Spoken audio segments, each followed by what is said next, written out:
I'm so excited to announce that I'm hosting the Empower Your Fertility Summit. This is a free online event, and it's going to feature 18 healers and experts who are absolutely amazing. Each one of them is going to give incredible tips and advice for your fertility journey to empower you specifically. And also, you'll be getting lots of fun freebies.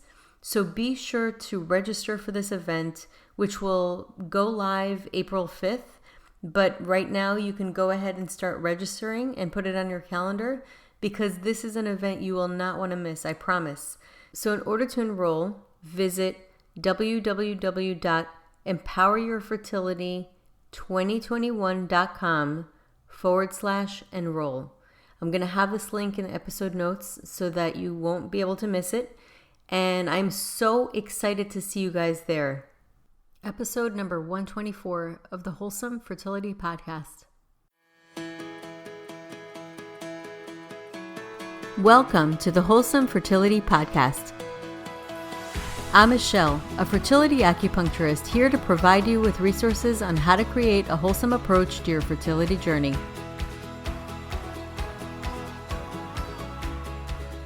So today I want to talk about personal power.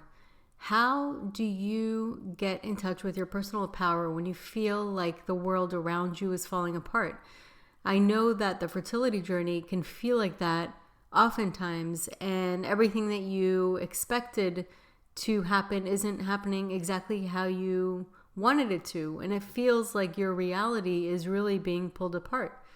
And I see this all the time with my clients, with my patients, and my biggest intention, which I think that ultimately is at the core of everything, is to really empower people to realizing that they really do have the power. And the power really does lie within. And I wanted to share a Chinese proverb with you that I find to be extremely empowering.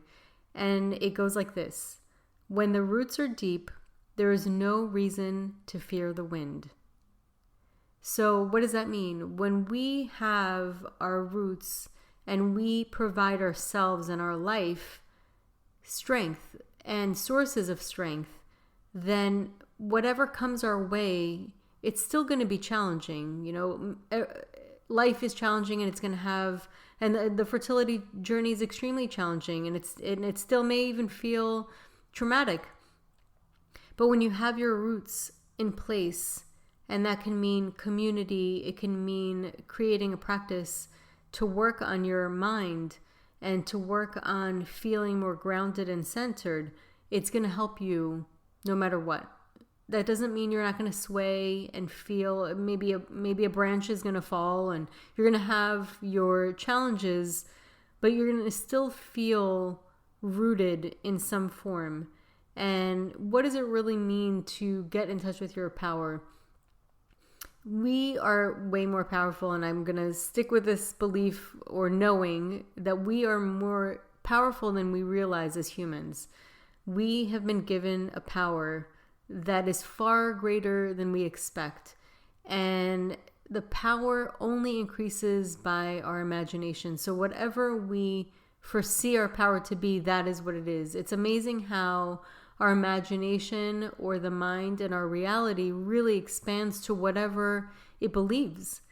And obviously, I'm not talking about fantasy land, but I'm talking about really true belief in expanding ourselves as humans and our ability to believe what we can accomplish.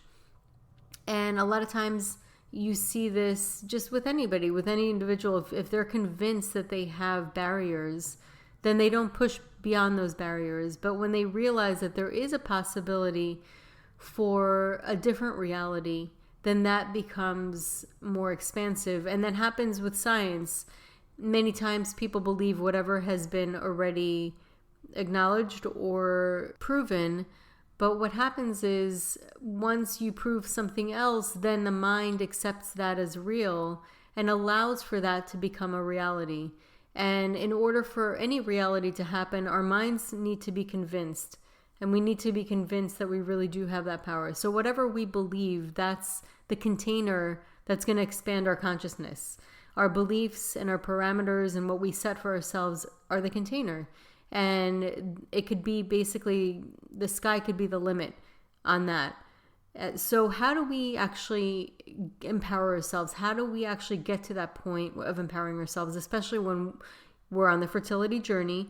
We're hearing many different things like our hormones are out of whack, or we have low ovarian reserves, or we just can't do it on our own. We're getting this information. Number one, when you do hear that, I just want you to keep in mind that nobody knows everything. Not the greatest scientist, not the greatest doctor. Nobody knows everything.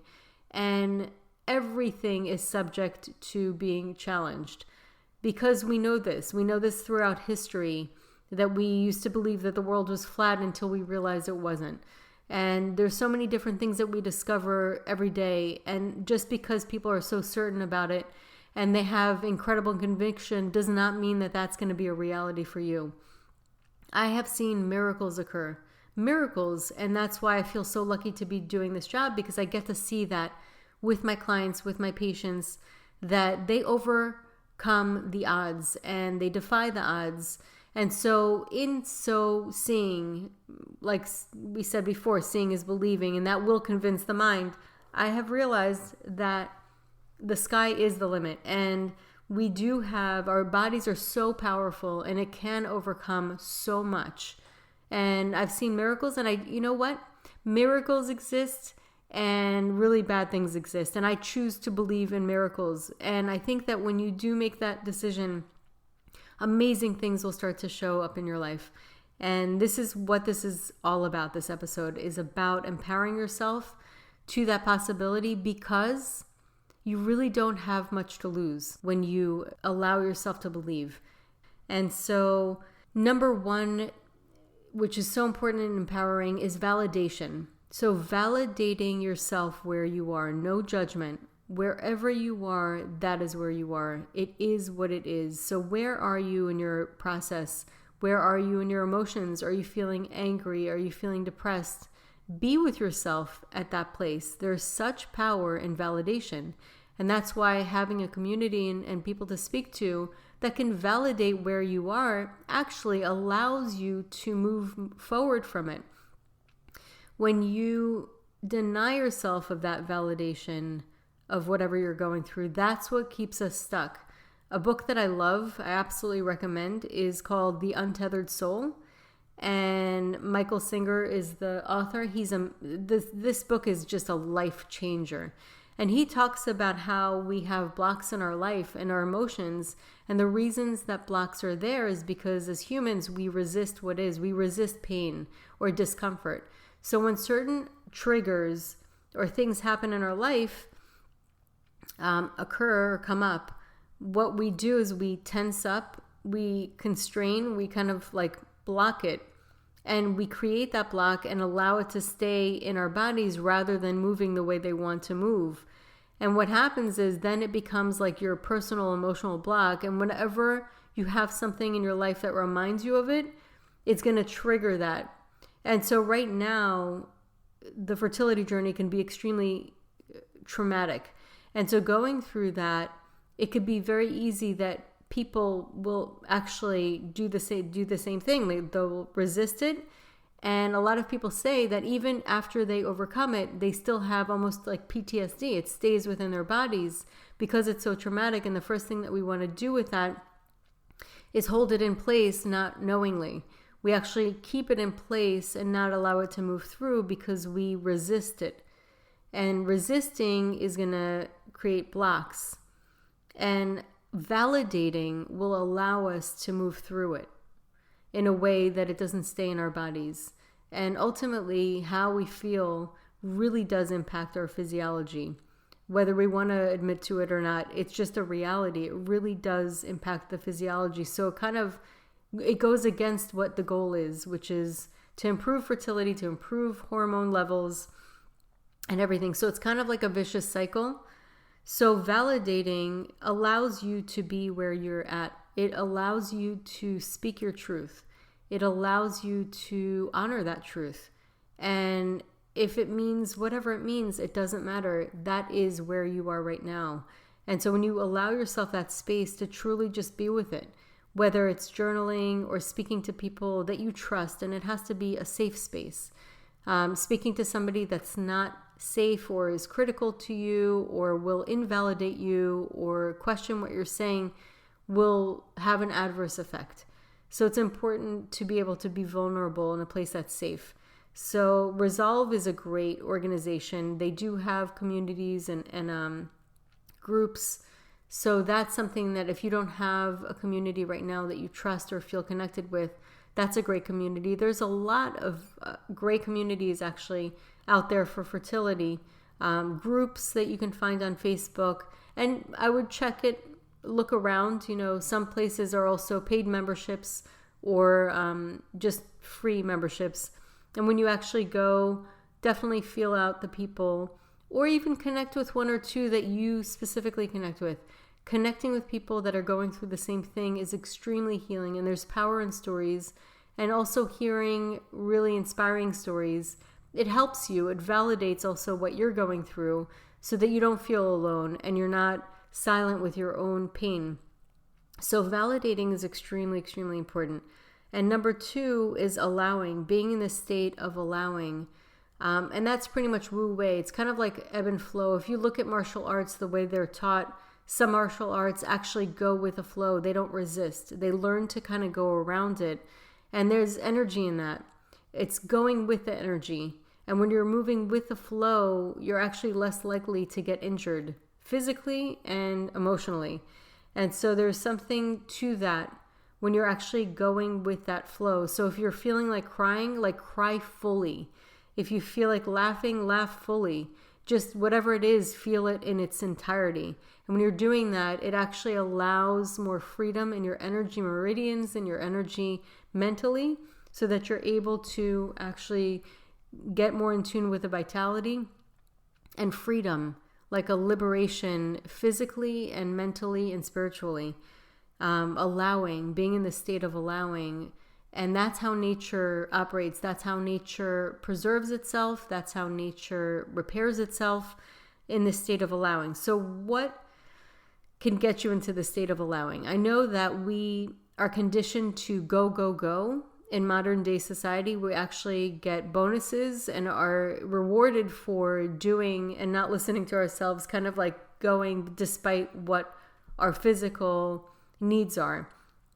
So allowing is getting away from a state of doing and more into a state of being or listening.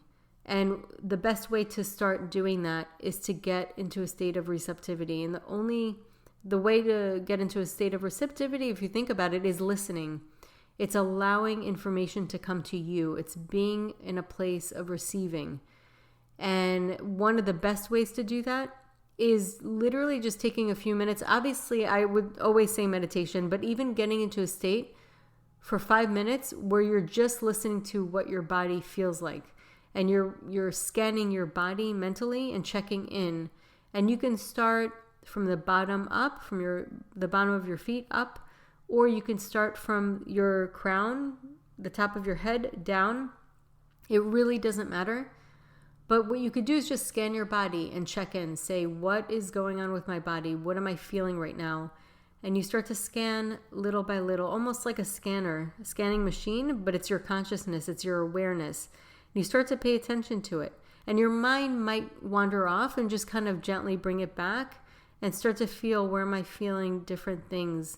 And you can also, if you happen to be in an emotional state, that's actually a good thing. Because then you can ask yourself, where am I feeling that in my body? And when you do that, you get yourself it's a little bit of a trick to get yourself out of the thought pattern that can keep you really stuck into that state of mind and into your body, where it's a little bit more graspable. We're able to control it a little bit more, have a little bit more of a grasp on it. And so getting back into your body, feeling, where am I feeling tense? Am I holding tension in my stomach? Do I feel like a heaviness in my chest? And one of the best ways, if you do feel inclined to want to move it, is breathe through it. Breathe through into your stomach, breathe into your stomach, breathe into your chest, breathe into your throat, wherever it is that you feel kind of that stuck energy. and then just keep kind of going this ebb and flow of like receiving and then acting through breath. And sometimes it feels good to kind of do both. And just getting into the state of receiving, like what information am I receiving? What am I feeling? And that, when you do that on a daily practice, then you're going to start to become more, you're going to start to switch the gear. It's basically just kind of like switching to a different station on a radio. You're going to switch to a different gear, which is more receptivity. And another way to do this, if you really want to, we have two sides of our bodies. We have the right side, which is more of the doer. It connects more with the left hemisphere of the brain, which is more linear. It's more mathematical, analytical, and it's more in doing. And the left side is a little bit more of the feminine, as the right is the masculine, and the left is a little bit more in the receiving end, and it's more abstract, and it allows the mind to dream. And what allows that is receptivity. It's allowing. It's kind of in that state. So if you really want to do that and you feel like you're in this go, go, go, and you want an immediate trigger to get into this receptivity, close your right nostril and breathe only from the left. That's an immediate trick to get the body to be more receptive, or the mind to be more receptive. So that's a little trick that you can do is do that.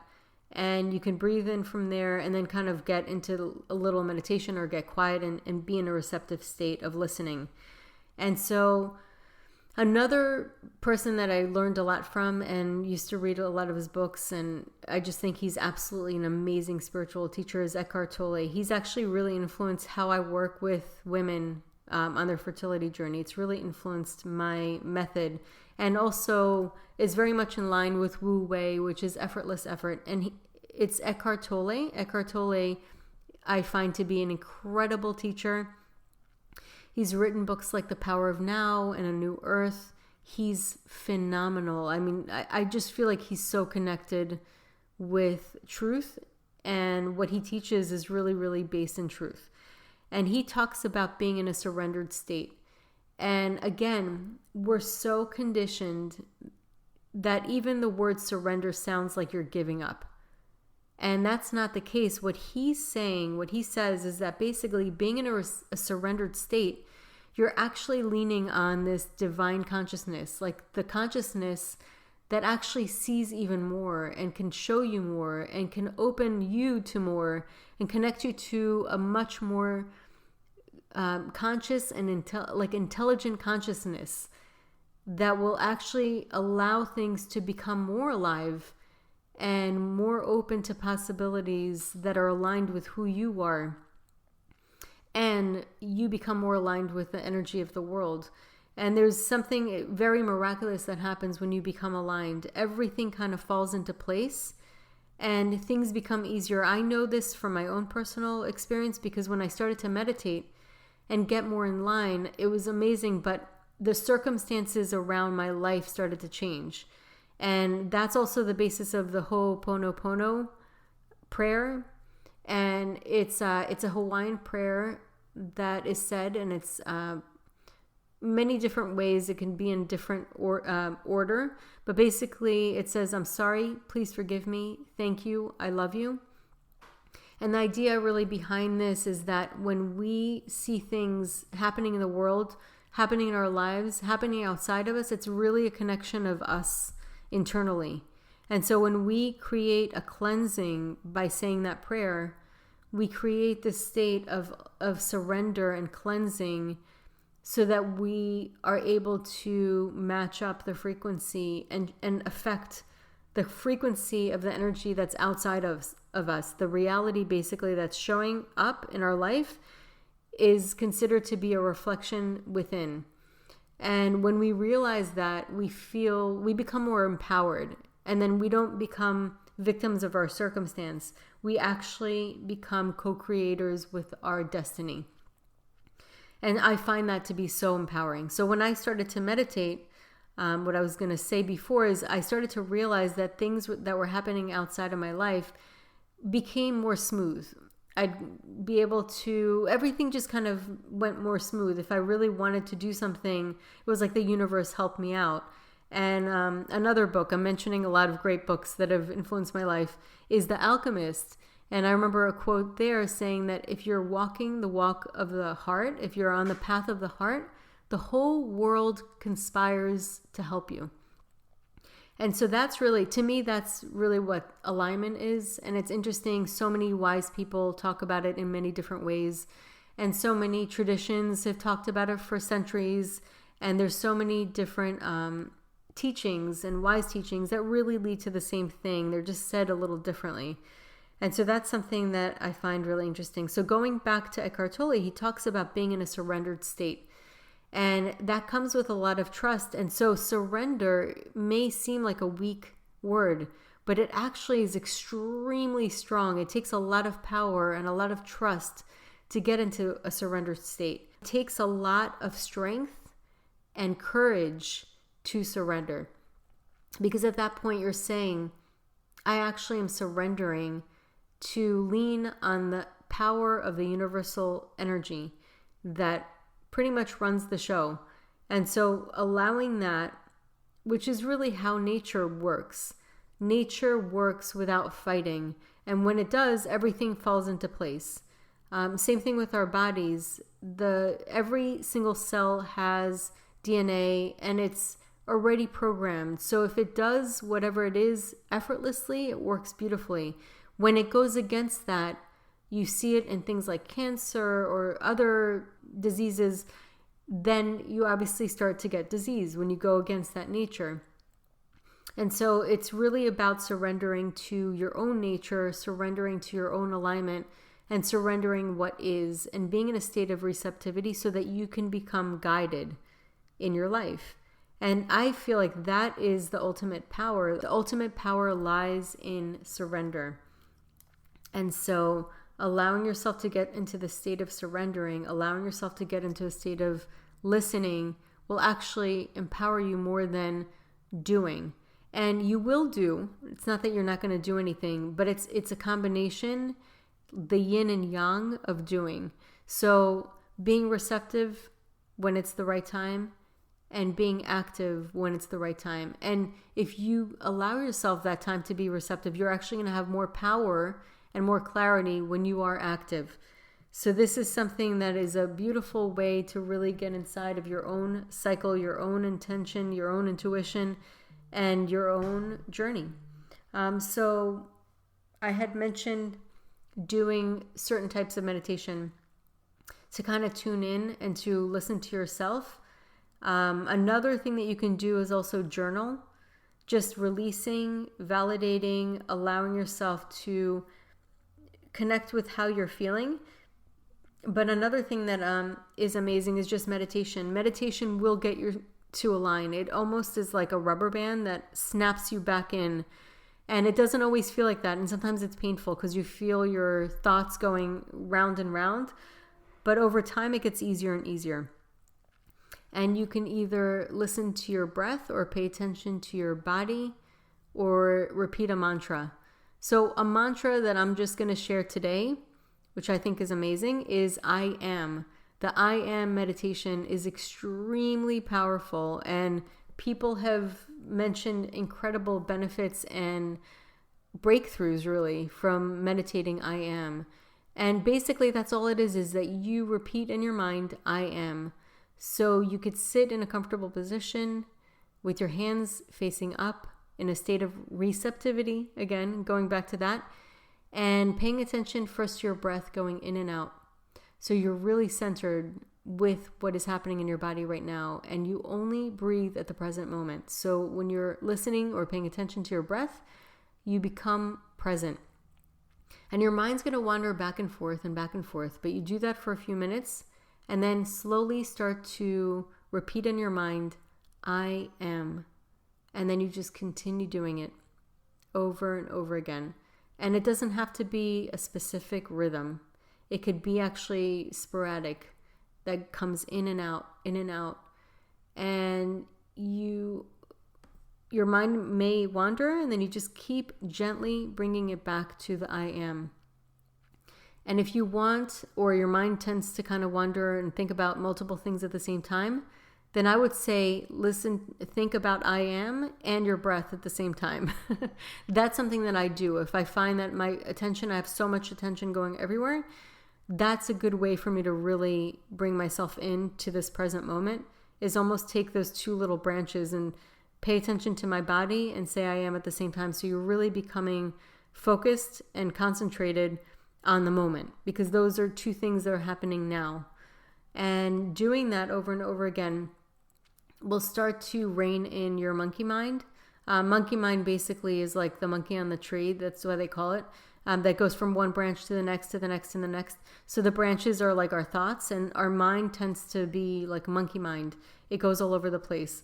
So this is a good way to bring it in. And then over time, you're training your mind to get into a habit of centering on a mantra or breath. Now, don't get discouraged if it's very hard at first, or don't get discouraged if you sit there and realize the whole time I've been meditating, I've been thinking.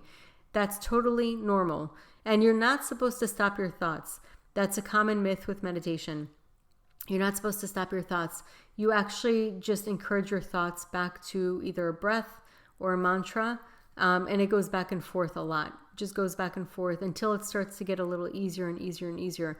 And it's just like exercising. So when you first start working out and say you have like really weak muscles, it's going to be painful. It's going to be very uncomfortable. But over time, you're actually going to start to crave it. It's just like a workout. And what's going to be fun is once you start to see the benefits, and you're going to start to see that it actually doesn't feel so frustrating. So over time that will happen. Just be patient with yourself. But I will say doing those things will 100% empower you as a person, and ultimately strengthen those roots that are going to be able to, well, they're going to come in handy when the storms come. And the storms come. We can't avoid that. They are going to come, but it also is going to help you in your own conviction of yourself and your self-power in the face of bad news from the doctors, or bad news from other people, or horrible things, or frustrating things, whatever it is. If you work on those roots, you'll be able to handle it a lot better. You're going to be able to not only handle it better, but have more clarity in that journey. So I'm all about empowerment. And those are the only ways we could truly empower ourselves. We can never empower ourselves with circumstances in our life. And that's kind of a truth that will always reflect on everything. No matter where you are in your life, no matter what the challenges are, we cannot depend on outer circumstances for power, because it's too unstable. And that's the one stable thing we know, is that we can depend on change. And change is always going to occur, and it's not always going to work in line with what we want. And the best thing that we can do, the only thing that we can really rely on, is our own roots and our own personal power. And building that power will only help us. It'll sustain us, and it'll help us get through whatever it is that we're facing. So wishing you baby dust, and hoping that this gave you something that you feel empowered with. Those are things, all of these things are really things that I've had in my own life, that I've experienced in my own life, which is why I know they work. And I just love thinking about, or reflecting on the fact that we're such miraculous beings as humans. We just are. So hoping that you have a beautiful day, and thank you so much for listening in today. So that concludes today's episode. You can find all of the links mentioned on the episode notes. If you're enjoying these episodes, please take a moment to share and leave a review. Reviews mean everything to podcasters, and I really enjoy hearing from my listeners. You can also find me on my website at www.thewholesomelotus.com, or email me at info@thewholesomelotus.com. I love hearing from my listeners. If you're interested and want updates, as well as a free ebook on my top 10 fertility boosting habits, you can visit my fertility page on www.thewholesomelotus.com. I thank you so much for listening in, and hope that you have a beautiful day.